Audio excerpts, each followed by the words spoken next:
Enw fi ydy Alison Roberts, ond dwi'n siŵr mae lot o bobl yn nabod fi fel Alison Cairns.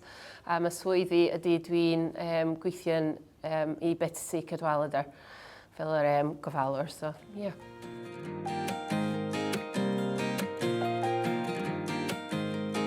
Dwi'n dod o'r Alban wreiddiol.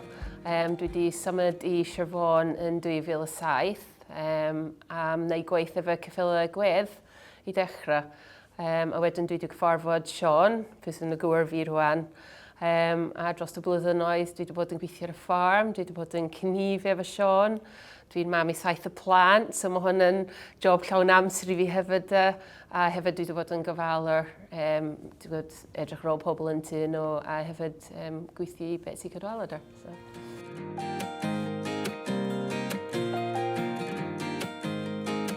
Dwi'n gwybod mae'n gwneud gwahaniaeth mawr i fi i medru cerdded trwy drws tŷ rhywun neu cerdded ar y ward a just siarad i iaith y person gyntaf. Dwi'n just gweld maen nhw'n ymlacio mwy efo chdi, maen nhw'n agor fwy efo chdi, maen nhw'n medru deud mwy i chdi a just llai anxiety nhw a mae yn gwneud y gwahaniaeth. Dwi'n gwybod os ti yn medru siarad ar iaith gyntaf nhw, dwi'n meddwl mae yn bwysig iawn a rili dwi'n licio gweld mwy o pobl yn just gwybod yr basics o Cymraeg jyst i dynyddio nhw yn y gwaith nhw bob dydd.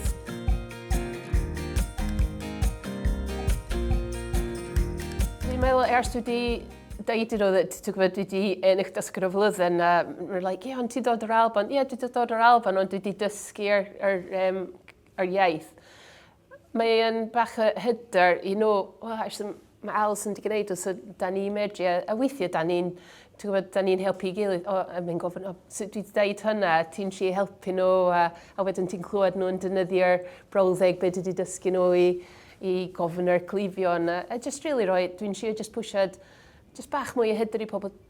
Ti'n medru siarad Cymraeg, a dim yn pwysad nhw yn llawn, ond just gwneud nhw'n y ffordd hwyl, a just helpu nhw i dysgu, a wedyn maen nhw'n mynd i helpu clifion hefyd. A maen nhw'n gweld mae yn gwneud y gwahaniaeth.